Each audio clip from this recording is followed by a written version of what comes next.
Hello guys, আসসালামু আলাইকুম। কেমন আছেন সবাই? আশা করি ভালো আছেন। আজকে আপনাদের সাথে শেয়ার করব মজাদার একটা ডালের রেসিপি। এই গরমের মধ্যে এই ডালটা শরীরের জন্য খুব উপকার। আর যদি হয় সজনে ডাঁটা দিয়ে ডাল, তাহলে তো আর কথাই নেই বন্ধুরা। সজনে ডাঁটার উপকারিতার কথা নাই বলি। সর্বগুণে গুণিত সজনে ডাঁটা সবাই জানি আমরা।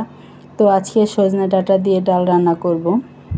এখানে প্রথমে আমি ডালটা সিদ্ধ করার জন্য বসিয়ে দিয়ে দিয়েছি পেঁয়াজ কুচি আর কাঁচামরিচ কুচি, প্রয়োজন মতো লবণ আর হলুদের গুঁড়া দিয়ে আমি ডালটাকে সিদ্ধ করে নিয়েছি।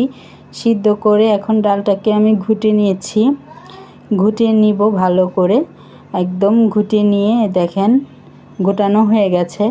এখন দিয়ে দিব আমি সজনে ডাঁটা সিদ্ধ হতে বেশি সময় লাগে না। আর যদি হয় ফ্রেশ টাটকা, তাহলে তো আরও অল্প সময়ে সিদ্ধ হয়ে যায়।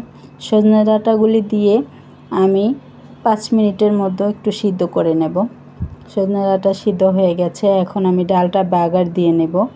আর এদিকে আমি লবণটা দেখে নিয়েছি, প্রয়োজন মতো লবণ হয়েছে কিনা। ডালটা বাগার দিয়েছি। কেমন হয়েছে বন্ধুরা একটু জানাবেন। খেতে খুব দারুণ হয়েছিল।